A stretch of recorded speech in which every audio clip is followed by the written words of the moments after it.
What's happening right now is that AI has become the new climate change. It's this imminent catastrophe that is requiring all this government intervention, but there's very little evidence to support it. And look, we're open to evidence. If there's actually a problem, we should do something about it, but I don't think we should do it in this knee-jerk way. And you are seeing a lot of that. The Trump administration is pushing for a more unified approach to artificial intelligence, reportedly working with lawmakers on a deal that could override some state AI laws.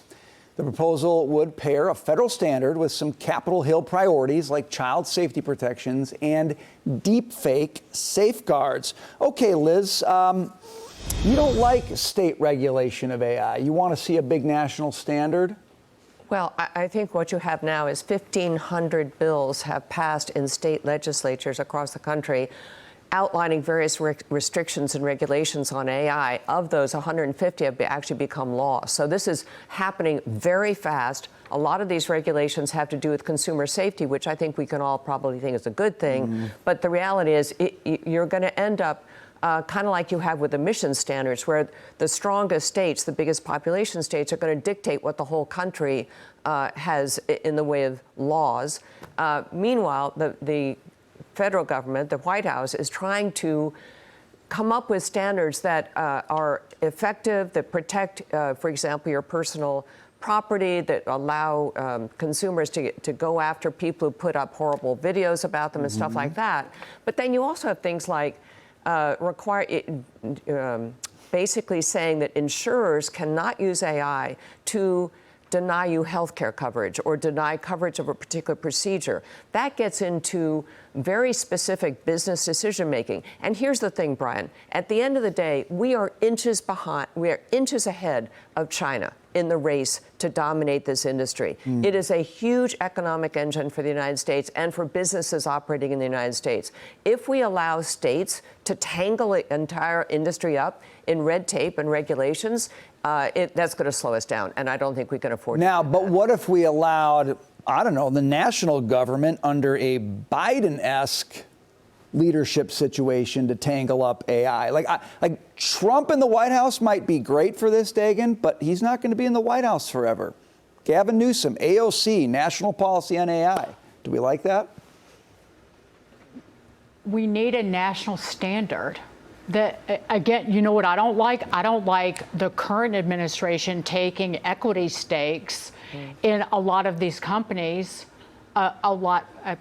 Intel, all of these rare earth companies, because of that question that you just posed.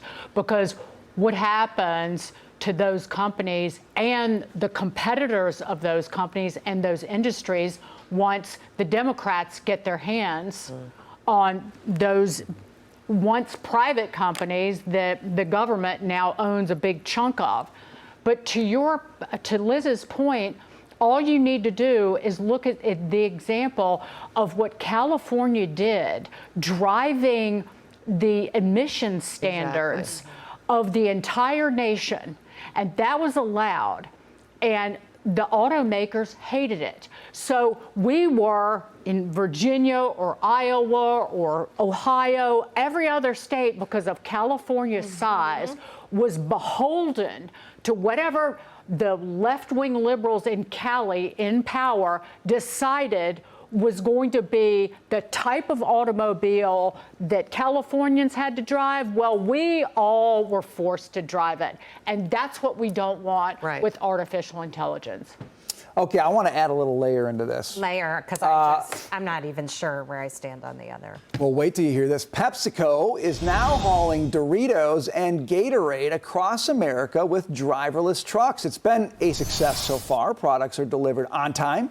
There's been no accidents, and of course, no limits on work hours. But unions are fighting back hard as PepsiCo now plans to hire fewer drivers, saying the company no longer needs more employees to grow the business. So you get your Doritos or your Cheetos. I don't know if you eat those. And your Fritos. No driver. But is this, or Fritos. So, but okay, the job destruction story, Jackie. I like it. You can't tell a company that they have to hire drivers if they can find a better way to do it. I still am a proponent and believer in the AI story overall, which is that more jobs will be created because of the tools that AI gives individuals and corporations to expand their businesses, creating jobs that we don't necessarily have yet. So I don't want to see any mandates on drivers. I want to see companies like Pepsi do what they can. If you can guarantee a safe, efficient, cheap way to get your goods from point A to B, capitalism, free markets, go for it. This is going to increase business, and you know why? Take a wild guess at one of the biggest line items on a transportation company. Insurance, workers' comp, and the deadhead hours. Because you can max out hours. And so my dad is a transportation company, used to have 2 drivers sit in the bus, because once you maxed out 8 hours or 10 hours, that driver would have to rest while the other one had to take over the wheel. So you have to pay 2 people to do the job of one. Or if you want to go to Seattle and back, you have to pay the deadhead to get there, to pick up the people to then come back. Whole logistical issues. The workers' comp is a disaster, especially in California. This frees up businesses. If this takes out a massive line item for them, think of then all of the new businesses and the new money and the new things that they could invest in and innovate, because they're not stuck holding insurance and workers' comp for things that usually sometimes aren't even really real, if you're getting my gist. So I love this. And you know what? People will adapt. Workers will adapt. We've all adapted with technology, and I'm confident that the unions and truck drivers will too. You're confident the unions will adapt to this? They will have to figure it out. What if the unions go to President Newsom and say, we can't have driverless trucks on the roads. We need a national policy against driverless trucks on the road. Anyways. No. But look what happened in New Jersey, where you're not allowed to have self-service pumps, gas pumps, right? Because somebody went to the state officials and said, we need a law that those are illegal. So it does happen. I mean, to your point. You wouldn't have Newsom do that because Gatik, the company behind these autonomous vehicles, so it's Isuzu and Gatik. Based in Mountain View. Yes, thank you. Founded not even a decade ago, 9 years ago in Mountain View, California. And it's backed by Isuzu, NVIDIA, Ryder, Cummins engines. So it was born in Gavin Newsom's backyard. Is that where they drive the trucks? No. Not driving them in California. Arizona, they're driving them in Texas and Arkansas. Yep. Yeah. So it might have been born in Mountain View, but they're not driving them around Mountain View. They're driving around Texas. You're not going to take a, not going to say the word out loud, on businesses that are being formed in the state from which you come. We hope not. Okay, the debate. Like, one word, donor money. Don't alienate donor money. Protect the donors.